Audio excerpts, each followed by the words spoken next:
Welcome to the Can Innovate podcast, the first ever podcast designed to showcase Canadian thought leadership. These innovators share industry insights, entrepreneurial best practices, lessons learned, and other tips that we can incorporate right into our lives, our careers, and our businesses. So let's get inspired. Get a chance to sit down with Fotini and we talk about the art of negotiation. Now, for those that don't know Fotini, you don't want to miss out on her. She's been actually a keynote speaker at multiple conferences. She speaks at the MBAs and teaches the art of negotiation at an MBA school at Schulich. She actually is on TV quite a few times. People are always after her beyond belief because she's just that brilliant. In fact, she's got clients of Fortune 500 that she helps negotiate. Like, she knows what she's talking about.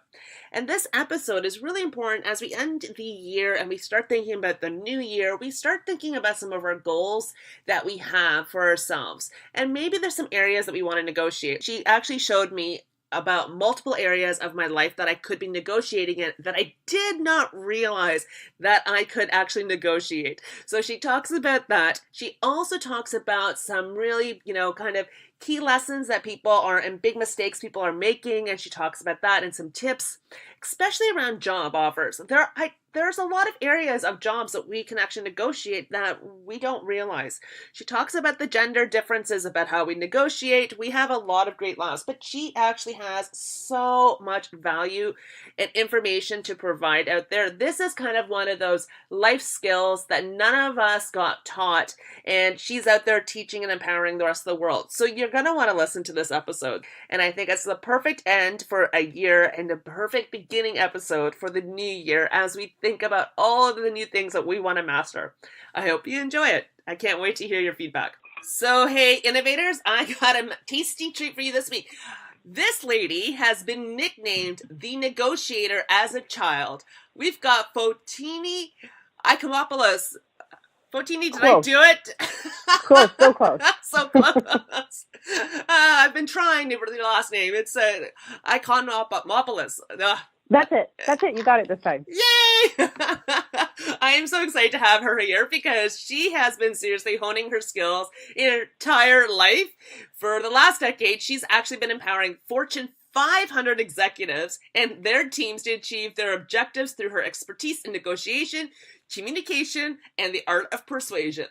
And now, when she's not actually strategizing with all these clients, she's actually a frequent guest on the CBC and CTV Television. She's a professor of MBA Negotiations at the Schulich School of Business, which, by the way, is actually one of the top worldwide business schools out there. And she offers her expertise to tons of different nonprofit initiatives. In fact, in 2018, she actually ran a week-long empowerment camp for young girls at an attempt to close the gender gap before it starts. You gotta talk about remarkable. And she was also recently recognized with the Greek American Foundation as Top 40 Under 40 award for her achievements and her philanthropic work. Oh, wow. I really am tongue-tying everything today. Welcome, Fotini. It's so fun to be here with you. I can't wait for this conversation. Oh, yeah, I can't wait. I've been looking forward to this for the longest time. In fact, for our listeners out there, Fotini and I actually met at WeWork. We were at a workshop together, and she was just somebody I just kind of was naturally kind of really intrigued by, because all I could feel was her passion for the topic and how she was genuinely helping others in the classroom to, help them with other, bits and pieces, which I'm sure she could have charged thousands of dollars for that advice. And I have to say, I kind of have a little bit of a girl crush on her because not only is she super smart, you're absolutely stunning, gorgeous, and charming. Oh, stop. But really keep going. I don't mind this at all. This is a great start to my day. Oh, excellent. No, this is seriously super exciting for me because this topic of negotiations is something that's really interesting to me. And second of all, it's also because a couple of our other podcast guests that we've had, they've actually talked about, they had to learn to master the art of negotiation in order to kind of, especially when you're starting out and you don't have a lot of capital, you need to kind of get flexibility and think a little bit differently. And I thought, well, this is a great kind of conversation to have and learn from the expert. And so seriously, Fotini, I am really honored to have you here, and I cannot wait to learn from you.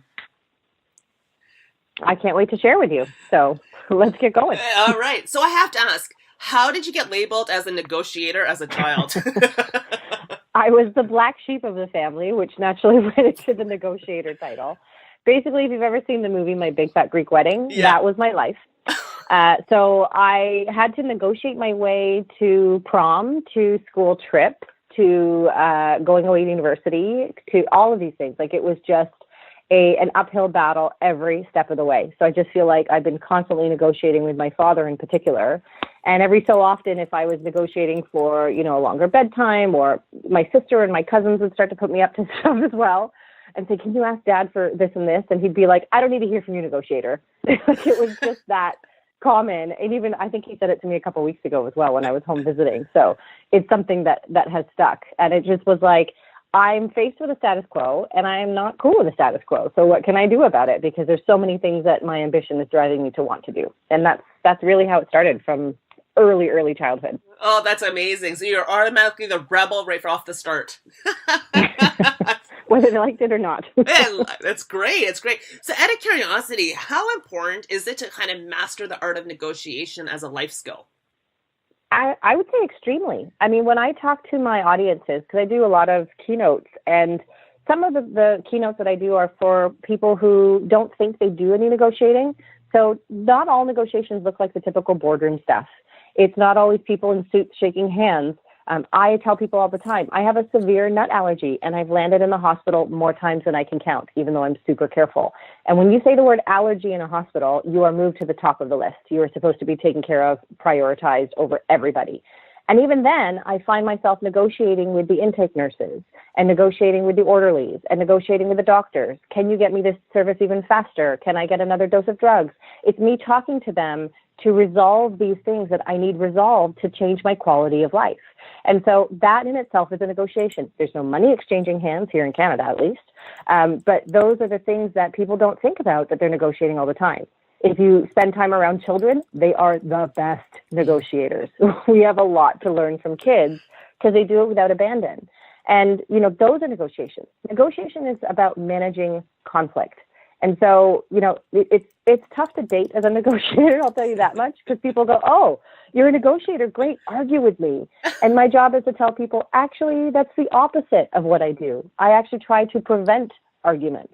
So whether it's at home, whether it's at work, whether it's in a boardroom, in a hospital, on the playground, you are negotiating all the time. And so mastering that skill is incredibly important.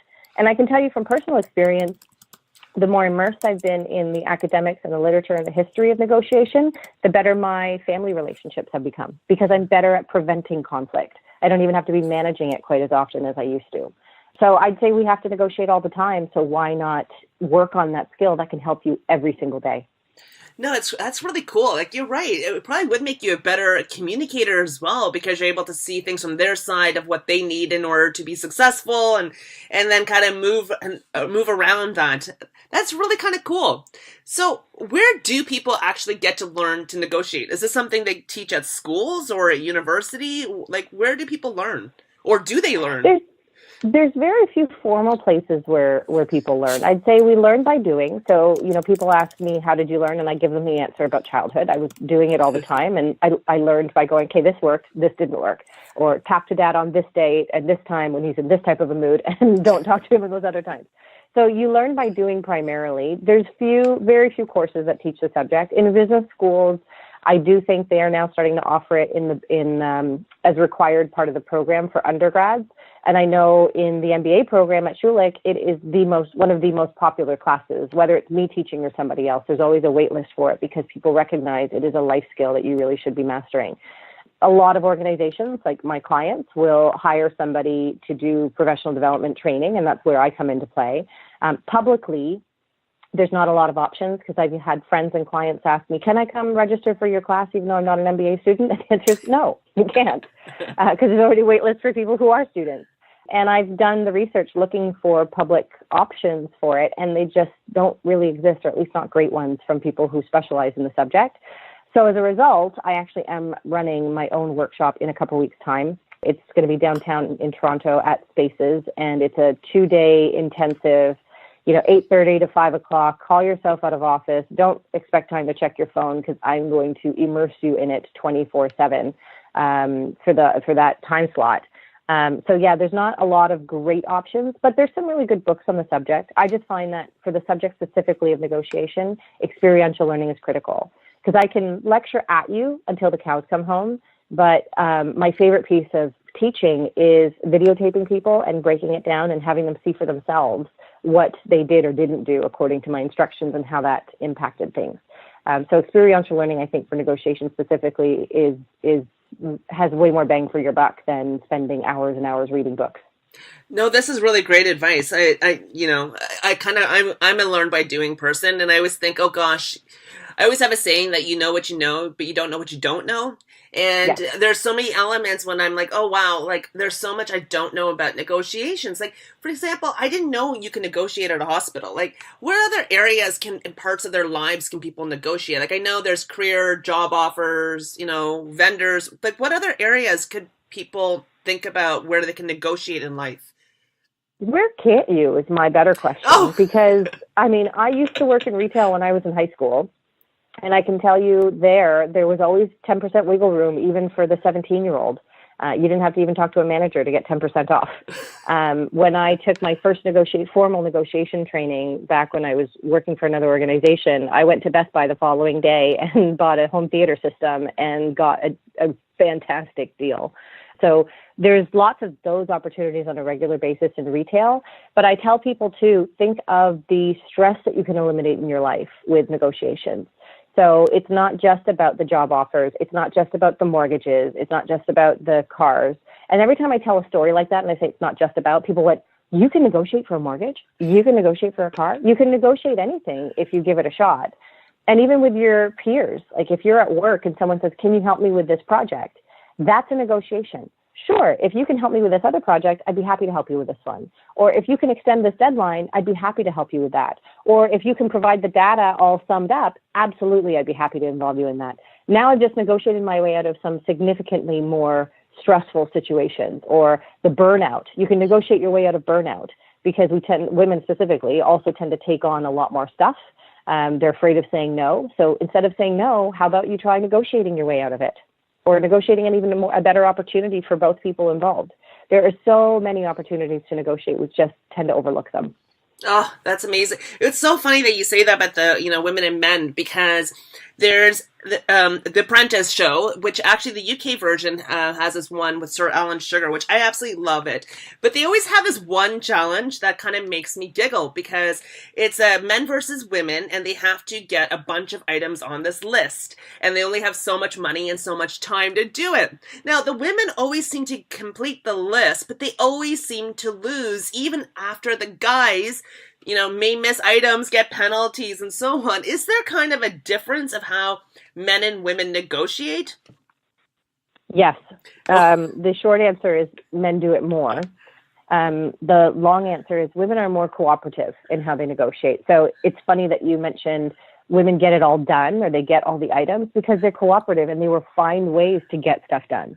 Will they do it in the most efficient and effective way? That's where I'm not so positive. There's actually, when I started to do this job, and I started working with companies full-time, running these 4-day intensive workshops with them and crisscrossing the globe, the way I learned to run a training was by watching white men who were my colleagues, because I was 10 to 15 years younger, and I was the only female in this global organization at the time. And I was watching them conduct this workshop following a script, and I was taught to follow that exact same script. And what I realized was every time I delivered certain lines of the script, the controversial ones or the cheeky ones, I wasn't received the same way as the men were. And so I started to go, okay, that's not the reaction that all the other guys got. What's going wrong here? And I started researching more about women in negotiation specifically, and gender bias and all that kind of stuff. And there's a fantastic book called Women Don't Ask. And it was written by Linda Babcock, who is a researcher on women in negotiation specifically. And the title of it comes up because she wanted this TA position or something to that effect from a professor that she was working with. And this guy got it and she didn't. And she later went up to the professor and went, I don't understand why I didn't get it. Here's all these things that I do so well. And he said, I didn't know. You didn't ask. He asked me. You didn't. So even though we've got all these great qualities and we're doing all these things, we stop that, 10 meters from the finish line and don't necessarily ask for everything that we want. We don't necessarily try to negotiate. There's a lot of fear attached to negotiation. And one of the reasons for women is because there is evidence of retaliation.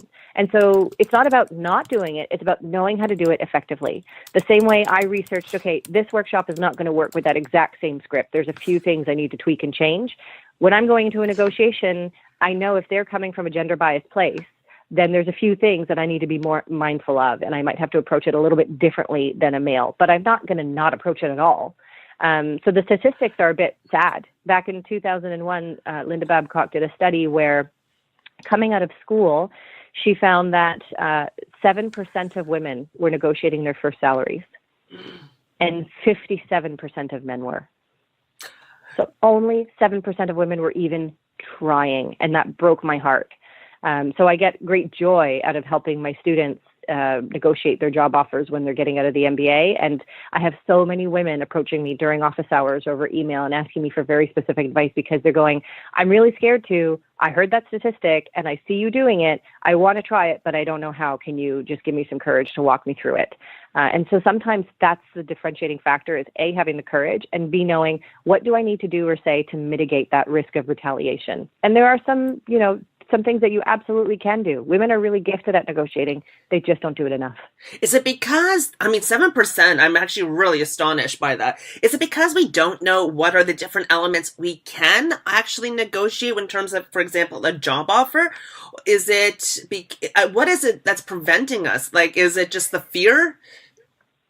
There's two things. One is fear, and it stems from, when you read the book, it's fascinating because it stems from childhood. When you think about the types of play that are encouraged for girls versus for boys, I don't know about you, but I played house. I played with Barbies. Those are role-playing types of things. Those create boundaries. Boys are told, go play outside, go be wild. They get the phrases, boys will be boys, when they're acting up, and that's okay. I grew up in a house with two girls. So I had an older sister, and we were taught to speak only when spoken to. Whereas if, one of my cousins or one of the boys in the family were to speak up, it was, that's just him being a boy. So those things have been excused for quite some time, and we've been encouraged to play in very different forms for such a long time, and that has an impact in terms of how we conduct ourselves. And when you look at our role models, there's just not the role models for women in the boardroom and in senior positions and even in the home negotiating the way there are perhaps today and where we're going. So even in my home, my mom's superwoman. She's amazing. But we grew up in a patriarchal home where the final result was ask your father, because she didn't want to have to take responsibility for that and fight a battle with him. So I'm sure there's plenty of other people who were also raised in those types of homes, and we're subconsciously picking up on so many of those cues that prevent us from stepping outside of the boundaries in which we were raised. No, that's crazy. That's amazing. And is this kind of where that idea that you came with to run that week-long empowerment camp for young girls, is that kind of where it kind of stems from? Or how did you kind of get influenced or motivated, inspired to do this? I have two young nieces who they're now 8 and 12, and every time they would face something on the playground or say something, or even when one of them would say, hey Auntie, I got this mark on a report card, I'm very mindful of the praise and the coaching that I give them. So with kids, for example, you saying I'm so proud of you makes them want to be people pleasers. But you saying, you should be so proud of yourself, I bet you're really proud of yourself, makes them want to please themselves instead of somebody else. Now, being somebody who studies behavior, I know those things. I'm mindful of those things. And then as I was continuing to go through and I do a lot of talking to women's groups, or a woman would pull me aside after one of my coaching sessions or training sessions, and she'd say, how did you do that? How did you get 8 men in the room to put down their phones and listen to you? Or I'm seeing little tiny bits of behavior that I go, God, if I could have just gotten my hands on you when you were really young, I could have saved you from doing this and costing you all sorts of money into adulthood. So it was that combination of going, not everybody has an Aunt Fotini at home. And watching these women in the workplace going, God, if I could just have helped you the way I'm trying now to help my nieces, this would have been resolved a long time ago. So it was really those two drivers kind of facing me from both directions going, there's got to be something that I can do to help people a little bit younger. And so I carved out a week of my time, my vacation time, basically, because self-employment doesn't have a lot of vacation time. Yeah. And I went, I'm going to make this happen. And it was an amazing week of 11 to 14-year-olds. And I think they walked out. In fact, I know the parents have shared some really lovely feedback with me. They walked out a little bit taller. They walked out a little bit more courageous, and they walked out a little bit more confident. And I think if we can build that younger, it has a dramatic impact for decades to come. This is brilliant. And let me know, because I would love to get my nieces enrolled in your next camp, because it's really interesting, because my nieces are, gosh, how old are they now? Well, I got too many of them. One's a 9-year-old and the other one's a 7-year-old. And then there's also the 3-year-old and a 1-year-old. But the 9-year-old, because she's the eldest, she always gets told that she's bossy. Yeah, she's always bossy. And I actually have been trying to be a lot more mindful. And I actually say, you've got great leadership skills. Now, however, you can improve those things, because she gets into fights with people because they don't like her vision or whatever it is. So you're right. Like, there's just words that we don't realize that we are saying. Like, and I'm going to change mine now, thanks to your coaching about you should be so proud. I'm going to start saying, you must be so proud of yourself. Because you're right. These things, you just don't realize that we're doing it to ourselves. Yeah. I mean, imagine if you could tell your niece, instead of telling her, don't be so bossy, you could say, great leadership skills. I bet people would be more willing to follow you if you tried it saying it this way. I did try that, and it was so funny, and she, obviously huffed and puffed because she didn't like it, because no one listened to her, but later on she said, I could have actually just asked them for some ideas, we knew that, and then but she had to digest it, because she's like, wait, that she actually had the power in her own hands, and I guess that's the whole thing about negotiation, is you really do have the power in your own hands, and we just don't see that you have it. Yes, absolutely. And to build a little bit of confidence to see it is necessary. So out of curiosity, could you give us a couple of hints or tips of what are some elements that people don't ask in terms of job offers? Oh, yeah, there's so many of them. I would say there's more than just salary, though. I mean, salary clearly is a huge component. I talk to people about, are there signing bonuses? Are there year-end bonuses? When they're trying to shift more into year-end bonus, ask questions like, how often are they paid out? Or what would that look like? Or what are the components that are required to achieve that? So don't assume that a bonus is going to save yourself, because there's a reason why mortgage brokers are going, sorry, that doesn't work for me. I also think about things like car allowances or travel allowances and expenses. When you think about things like cell phones, if you're spending $100 a month on a cell phone, that is basically $140 a month that you have to make before taxes to be able to afford the $100 a month out of your pocket after you paid your taxes. So what if a company were to say, hey, we'll pay for your cell phone? Now, instead of them giving you $100 or $140 in cash, it's the same out of your pocket, but it's now costing them a lot less, and you're getting that cell phone paid. So there's little things like that. There's flexibility. What if they allowed you to work from home X number of days a week, or even one day a week? Now that's $20 on parking, or $7 on the GO train, or something like that you now don't have to pay. So it's looking at the entire spectrum of, where is there opportunities to create some wealth in my life and some cost savings in my life? There's both of these elements of the equation. Flex days, vacation days, all of those things are great for stress and quality of life as well, in addition to cash in your pocket. But I would say it's some of those little things that they could do to make your life a little easier that can actually save you money in the long run. That certainly help.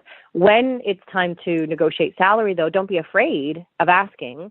But it's how you ask that's going to be the most important component. So if, let's say, their offer is $60,000 and your expectations were $80,000, even asking the question, how can we get closer to $80,000, would be an extremely valuable question, because you're not being demanding, you're not being arrogant, you're asking a very simple question. You're not even asking them to go all the way to 80. You're just saying, hey, how do we get you a little further away from that mark that you had just mentioned? Oh, that's brilliant. That is really great advice. So, other curiosity, are there some other common mistakes that you see people make in terms of negotiation? Yeah, I mean, there's a whole bunch of them. I would say the not asking in the first place is a big one. So the first one is assuming that there's no room for negotiation. Like I said, I'm always shocked when people tell me how surprised they are when they find out I negotiated, multiple mortgages, or that I negotiated a home theater system or something like that. So I'd say that's one thing, is don't assume. The other is do your homework. So if you're going to be negotiating a salary, for example, and you're in a specific industry, find out what are the norms for people in your industry, people with your experience level and all that kind of stuff, so that you can go there from an educated place and be able to share objective information with them. Because you don't want to go in there and say, well, my opinion is I deserve to get this. Well, that's nice. My opinion is you don't. But if people out there in my experience level in this industry are getting paid this much, this is my expectation for here as well. That sounds much more objective as opposed to I think. I'm very cautious of inserting opinions in negotiations because you want it to be perceived as credible and authoritative and objective. So I'd say that's one of the big components of it. The other big mistake that I hear all the time is people actually talking themselves out of a deal. Oh. So at some point, you just have to learn to press the pause button and shut the hell up. I actually give out at all of my speaking engagements, I give out my business card because on the back of it, it has a picture of a pause button. And I tell people the way you would watch a Netflix film, if you were to be watching it in fast forward, when, that's what it feels like when your brain is feeling pressured. It's almost like you go into overdrive and you start thinking and talking and speaking really quickly and filling in all the gaps and doing stuff like this. It just feels really overwhelming. So can you watch a movie like that and make sense of the story? No. So you might want to pause, recollect your thoughts, and then press play and take it at a normal pace when you've got the rational thought back in. So sometimes we just have to learn to shut up, because if you're filling in all of those gaps, all of those silences, there's no opportunity for the other party to do any talking. And, one of the things we know, and I think nobody would disagree with me, is that knowledge is power. And it's especially important to have that power when you're in negotiations. But if you're doing all the talking, you're giving away all the knowledge, and you're not getting any of the knowledge that you need in order to be successful. So ask a question and then press pause. Give them time to fill in those uncomfortable blanks. If you don't have anything to say nothing. And don't say in 10 words what you can say in 2 words. Like, there's so many different ways I could say that, but speak less. It's not about trying to convince them and persuade them once you've started the negotiation process. They're talking to you for a reason. You got to the negotiation stage for a reason. So take your time to think before speaking. Take the time to learn what they need to say and get some knowledge out of them. It's that pause button that I think is so incredibly important, because we have an emotional, visceral reaction to negotiating. There's so much fear attached to negotiation. So if you can press the pause button in your brain, whether it's taking a meditative breath, whether it's just stopping for a second and counting to 3, if you can press that pause, it gives your brain the chance to calm down and let your rational thought creep back in. Because rational thought goes out the window when you let fear take over. Wow, that is so cool. The pause button. Knowledge is power, speak less. I guess that makes sense, right? That gives them an opportunity for them to digest what's been said, and then they can ask their own questions, and then you'll be able to understand things from their perspective, or what are their objections or thoughts or concerns. Wow. And here's the kicker, is that everybody's uncomfortable with silence. So if you can get more comfortable with it, they're going to be more uncomfortable with it. And as a result of that, they're going to give you more information, knowledge, and everything that you want, because they don't know how else to resolve this discomfort. So it's you consciously pressing the pause button to go, it's okay, I'm not going to be uncomfortable with this. They're going to be more uncomfortable, and you're more likely to get what you want. This is really great advice. Are there other types of tools that you would recommend for people to learn more about negotiation? Now, I know you mentioned about your workshop. Is this something that you are planning maybe to deliver globally? Like, how can we get a little bit more Fotini in our lives? I'm hoping to do more of it in 2019. I've got to figure out how to make it logistically possible to do more of these public workshops. And I've been getting requests from all over the place, because with my public speaking, I do go all over the place to talk to audiences of all kinds. I was on a cruise to the Bahamas a couple weeks ago, speaking to a group there at a conference. So the hope is, stay tuned, link in with me, because one of the tools I offer is I'm always posting. If I see an interesting article, if I have an interesting nugget of information, I encourage people to link in with me, because I'm always trying to share that stuff in drips and drabs as much as I possibly can, because keeping it top of mind is critical. I would say, thinking about books on the subject, there are a few ones. So Women Don't Ask is a great one for women in negotiation. There's one called Never Split the Difference, which was written by an FBI hostage negotiator that I really enjoy. It's a lot of storytelling. And I tell everybody I agree with about 70% of it, because it is written by a white male. And he has a very unique background in hostage negotiations. So most of it applies to everyday life, but you got to look everything with a grain of salt. And I am hoping to get a book done very soon. So I'm at the very early stages of it. So do stay tuned for more news on that as well, because my hope is to spread some of the messages that I give in my keynotes and in my MBA classes and make it more accessible to everybody. And I'm also planning to do some online learning tools next year. So stay tuned for those as well. But if you can get to an in-person workshop, that's the best way to learn. But yeah, there's lots of other things out there as well. I love reading books about psychology and about how the human mind works. I find those extremely effective in terms of how to manage conflict and prevent arguments and all that kind of fun stuff. But yeah, I'm hoping that I will be at the top of those lists very, very soon in the many different ways, shapes, and forms. Well, I will definitely like to be on your actually waiting list for when your book gets released, because I'm pretty excited about it. And of course, I'd love to have you back to talk about it, because there's just so much things we can learn from you. That's for sure. I appreciate that. I will add you to the list. I keep a running tab. Excellent. That's fantastic. So, Fotini, seriously, how do you juggle? Like, you're got keynote speakers, you deliver these workshops, you teach, you're on TV. Like, you are seriously amazing. Like, I don't know how you balance it all out of curiosity. Like, is there a tool that you use that helps you kind of keep track of things, or a best practice for how to manage all these multiple things? I wish I had a great answer for you on this, because I feel like I'm figuring it out every single day. I have learned to start to outsource things, which is extremely painful. So for my speaking engagements, I now actually work with a speaker bureau. And so they're handling some of those incoming requests now, and I'm transitioning to getting them to handle more and more of them. I've learned to find my boundaries a little bit and saying no to some stuff. I'd love to help everybody. I'd love to go to every single nonprofit. I just can't. So with the advice of my speaker bureau, actually, we came up with a plan to say, hey, there's X number of events I'll do a year. And if I hit that quota, then it's going, hey, you know what? I've hit the 2018 number of nonprofit events. Start talking to me about planning your 2019. So I've learned how to say no in a way that's going to be a little bit more cooperative. And one thing I started doing a few years ago is, when I was starting to get really burnt out, I started marking my calendar, a week or two in advance, and looking at, where do I need to take time for me? I love Pilates, for example. I find it extremely calming. I'm not so much of a yoga person, I learned, but Pilates has a similar impact for me that yoga does for others. So that self-care is extremely important. So I look at my calendar and I start booking things 4 weeks out. And every month I'll go, here's where my Pilates classes are going to go in, and I'm going to do my very best to not cancel these classes, or I'm going to build them into a time where it's less likely that I'm going to have to cancel. And so I commit to that, and I drive across town to be able to go to a Pilates studio where I know I'm going to feel accountable, because I've become friends with the instructors and so on. So, I build in those little bits and pieces for myself. Otherwise, I think I would probably be in burnout central right now. So planning the self-care is a big thing. Outsourcing where I can is another one. And asking for help is another really big one. So I have a friend who is about to have some free time on her hands in between jobs, and she's going to be my official intern.